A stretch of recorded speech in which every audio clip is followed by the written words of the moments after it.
வணக்கம், welcome to Kundavai cooks. இன்றைக்கி என்ன பார்க்க போகிறோம் அப்படின்னா பீன்ஸ் பருப்பு உசிலி. பீன்ஸ் 200 கிராம், அதை நல்லா கழுவிட்டு பொடியாக கட் பண்ணி வச்சுருக்கேன். 75 கிராம் பருப்பு, 25 கிராம் கடலைப்பருப்பை 2 மணி நேரம் ஊற வச்சு வடிகட்டி எடுத்து வச்சுருக்கேன். அது கூட போட்டு அரைக்கிறதுக்கு 4 வரமிளகாய், டீஸ்பூன் சோம்பு, 1 டேபிள் ஸ்பூன் கொதிக்கிற தண்ணியில் ஊற வச்சுருக்கேன்.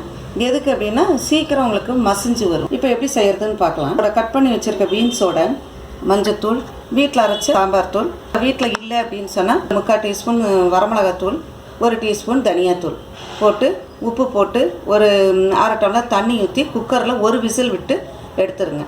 பீன்ஸ் வேக வச்சு எடுத்தாச்சு. பருப்பையும் இப்படி கொரன்னு அரைக்கணும். இப்போ எப்படி தாளிக்கிறதுன்னு பார்க்கலாம். தாளிக்க தேவையான பொருட்கள்: கடுகு, சிறிதளவு பட்டை, 4 பல்லு பூண்டை தோலோட கழுவிட்டு கல்லில் நசுக்கி வச்சுருக்கேன்.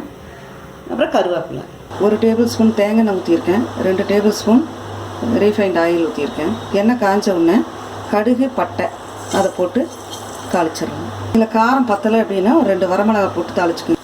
அரைச்சி வச்சுருக்கேன் பருப்பு, அதில் கொஞ்சம் தண்ணி ஊற்றணும். காய் வந்து தண்ணி கொஞ்சம் இருக்குது, கொஞ்சம் நேரம் வேகட்டும். தண்ணி வந்து அளவாக தான் ஊற்றணும், தெளிச்ச மாதிரி தான் ஊற்றணும். உப்பு பத்தலை, கொஞ்சம் உப்பு போடுறேன். உப்பு போட்டுட்டு நான் மூடி வச்சிட்றேன். சுத்தரில் பாருங்கள் எப்படி ஆயிடுச்சுன்னு. இந்த மாதிரி ஆயிடணும். இப்போ நம்ம வேக வச்ச பீன்ஸை போடணும். போட்டு நல்லா வதக்கி எடுக்கணும். இந்த பருப்பு காய் ஒன்றோட ஒன்று சேரணும்.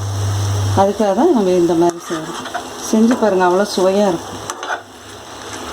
தயிர் சாதம், ரசம் சாதம், இதுக்கெல்லாம் செமையாக இருக்கும். பீன்ஸ் குறைவாக இருக்குதுன்னு வச்சுக்கோங்களேன், ஒரு 100 கிராம் இருக்குது அப்படின்னா இந்த மாதிரி பருப்பு கொஞ்சம் அதிகமாக போட்டு செஞ்சிங்கன்னா நல்லாயிருக்கும். கொஞ்சம் நேரம் வதங்கட்டுமா, வதங்கினோன்னே கழிக்கும். தண்ணியெல்லாம் சுண்டி இந்த மாதிரி கலர் மாறிட்டு கொஞ்சம் ஓரளவு பொன்னிறமாக மாறி இந்த பச்சை வாசல்லாம் போயிருக்கும். இப்போ நீங்கள் இறக்க போகும்போது உங்களுக்கு விருப்பமாக இருந்தால் பூண்டு போடுங்க, இல்லாதவங்க விருப்பம் இல்லாதவங்க போட வேண்டாம். போட்டுட்டு கொஞ்சம் நேரம் கழித்து அந்த பூண்டை எடுத்துருங்க. ஏன்னா ரொம்ப வாசம் பிடிக்காதவங்க போடாதீங்க. போதும், ஆஃப் பண்ண போகிறேன். கொத்தமல்லி தழை இருந்தால் தூவி எடுத்துருங்க.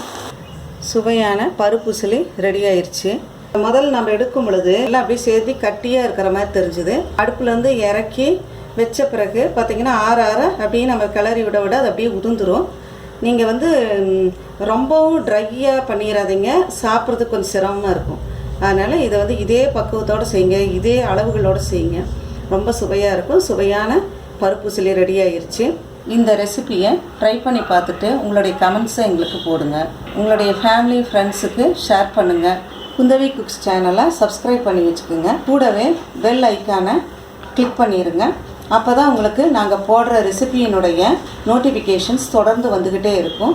மீண்டும் ஒரு புதிய ரெசிபியுடன் உங்களை சந்திக்கிறேன். நன்றி, வணக்கம்.